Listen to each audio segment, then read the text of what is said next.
Joining us now, a top advisor to Ukrainian President Volodymyr Zelensky, Igor Zhovka, is with us. Igor, thanks for taking the time tonight. We heard President Zelensky say today that 2023 will be the year of our victory. You are also hearing, though, American and Western leaders who are talking about bracing for this war to drag on potentially for years. Do you have any frustration that those leaders seem to doubt the ability of Ukraine to make good on what Zelensky is promising to wrap this up in 2023? You know, I remember some leaders or experts, so-called, were saying exactly a year ago that Ukraine will not withstand more than 3, let's say 5, 7 days, 2 weeks. Now we have 366 days of war. Not only Ukraine withstand it, not only we managed to withstand the aggressor, but managed to fight back. And almost 50% of Ukrainian territory, which was captured after the open aggression, has been already released. We will be doing this year, definitely. Our aim, our will, that's what really President is saying, to have happy, victorious 2023. But in order to get this, we need the support. And we need the support in terms of weapons, first of all, because Ukraine can start counteroffensive only with having enough supply of artillery, including the long-range artillery, with enough ammunition, battle tanks and armored vehicles, enough air defense to protect the skies and the territory of Ukraine. Provided that we have it, we have all the possibilities to win.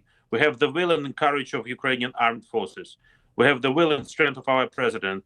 We have the will and desire of Ukrainian people. So in order not to speculate about the length, let's unite all the efforts of the international community to help Ukraine to win. I do want to say, President Biden did just say something about those F-16s. You talked about defending from the air. We're trying to turn that around so we can get that, so folks can see that, and we can get a response from you to that. So I just want to let people know that's coming up. I do want to ask you, Ukraine's military intelligence chief says that this spring is going to bring decisive battles. Give us a sense of what is in store here in the coming weeks and months. Well, you know, Russia will be definitely trying to have a revanche, because throughout the last half a year, Russia was only failing on the battlefield, on the ground, didn't manage to get any major cities or towns. That's why they will be really intensive. And that's what they really are already on the east of Ukraine, around the city of Bakhmut and Crimea. They will be trying to have some offensive from the south of Ukraine. And we have to understand that this will definitely happen. But when they fail, not if, but when they fail, we will definitely have the counteroffensive, because this revanche would be the last Russian revanche possible. They're also running out of not even the manpower, because they have enough manpower, but then the standing somehow why and for what purpose they are doing. So definitely Ukraine should not lose the momentum. It should dwell upon this very positive dynamics we had in the second half of the last year. So definitely spring will be difficult for us. But Igor, when we will start the counteroffensive, it will be much easier. Igor, I do want to listen now to what President Biden just said. These are remarks just released by ABC News. He said that the U.S. is providing what Ukraine needs now, but this is what he said about F-16s. We know the Germans are now sending tanks in after the U.S. said it would send Abrams tanks as well. But we know President Zelensky continues to say what he really needs are F-16s. Will you send F-16s? Look, we're sending him what our seasoned military thinks he needs now. He needs tanks, he needs artillery, he needs air defense, including another HIMARS. There's things he needs now that we're sending him to put him in a position to be able to make gains this spring and this summer going into the fall. You don't think he needs F-16s now? No, he doesn't need F-16s now. Is that a never? Look, first of all, the idea that we know exactly what's going to be needed a year, 2, 3 from now, but there is no basis upon which there is a rationale, according to our military now, to provide F-16s. But you're not ruling it out? I am ruling it out for now. For now.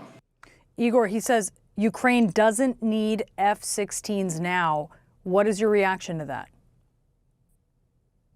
My reaction is we got the F-16s now. There will be no pilots to fly them because our pilots have to be trained well before we obtain the F-16s. And this is what exactly Ukraine has started to achieve already. Several countries announced that they will be ready to give trainings for Ukrainian pilots to master the F-16s. So we will be training. We will be going on with our counteroffensive. We will be looking forward to delivering F-16. And by the way, not only F-16, there are some other types of fighter jets in the European countries as well, which can also be provided to Ukraine. You know, someone told that there will be no possibility to have long artillery systems to Ukraine Western time. Now we have them. I mean, Igor, no though, let me to ask you, tanks. We have them. Igor, makes more sense. Igor, makes more sense to train for a plane that you definitely know you're going to get. And right now he's ruling it out. Now, if you train the F-16 plane and the country spends money for training your soldiers for F-16, why on earth this country will spend money if the F-16 will never be delivered to Ukraine?